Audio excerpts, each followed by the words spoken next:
सभापती महोदय, मी शब्दात नाही वर्णन करू शकत की हे सभापती महोदय म्हणण्यासाठी माझ्या मनामध्ये किती आनंद होत आहे। आपण राजकारणाची सुरुवात केली तेव्हापासूनचा आपला परिचय आहे, पारिवारिक संबंध आहे। आदरणीय मुख्यमंत्री महोदयांनी गोपीनाथराव मुंडे साहेबांचं नाव घेतलं आणि तोही आपल्या नात्यामधला एक धागा आहे।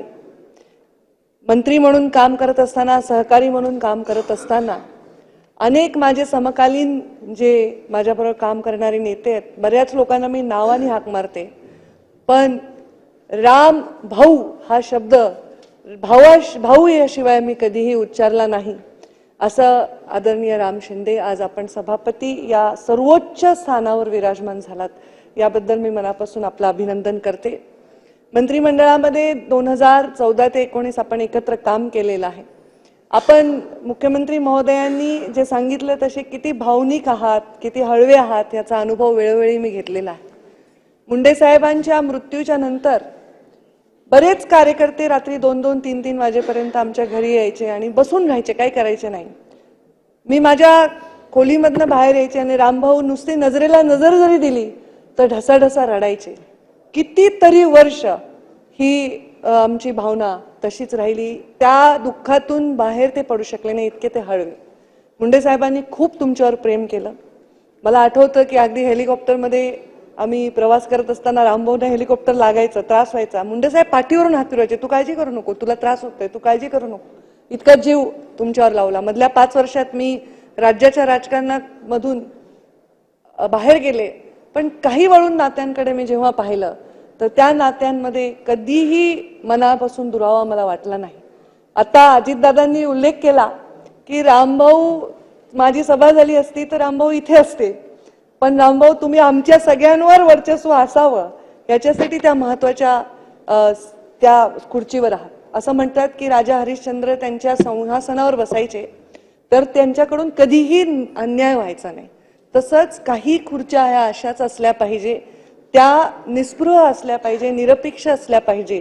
आम्ही पण शपथ घेताना ममत्व भाव बाळगणार नाही, कोणाविषयी आकसही बाळगणार नाही, या दोन्ही शपथ घेतो। नुसता आकसाशी नाही घेत तर ममत्व भावाची पण घेतो, कारण ममत्व भावच बऱ्याच अंशी राजकारणातल्या प्रमुख पदावरच्या व्यक्तीला अनेक वेळा अडचणीत आणत असतो आणि त्यामुळे या खुर्चीवर विराजमान राहून आपण कुठलाही आकसाने ममत्व बाळगणार नाही याचा मला विश्वास आहे। आपण पुण्यश्लोक अहिल्यादेवींचे वंशज आहात आणि पुण्यश्लोक अहिल्यादेवींचं नाव घेतलं। खरं तर पुण्यश्लोक कुणालाच लागलेलं नाहीये पृथ्वीवर। पुण्यश्लोक ज्यांचं नाव अहिल्यादेवींचं घेतलं तर त्यांचा न्याय हा सर्वात जास्त लोकांच्या स्मरणात आधी येतो। चौंडीचा आपण जे काही केलेलं आहे, विकास केलेला आहे, मी माझ्या डोळ्यांनी पाहिलेल्या अनेक कार्यक्रमामध्ये चौंडीच्या आपण एकत्र सहभागी झालो आहोत, तर त्या पुण्यश्लोक अहिल्यादेवींना समोर ठेवून आपण त्या खुर्चीवर विराजमान होऊन एक रुबाबदार व्यक्तिमत्व, खरंच आहे त्यांचं वय 10-20 वर्ष कमी सांगितलं तरी चालेल, इतकं त्यांचं व्यक्तिमत्व रुबाबदार आहे।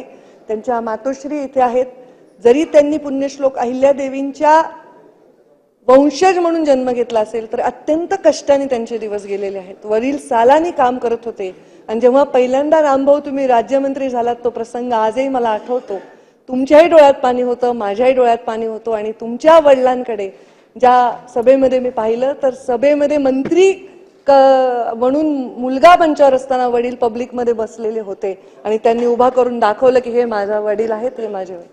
तर ते एक सामान्य बहुजन समाजात जन्मलेला माणसाचा प्रवास हा खूप कठीण असतो।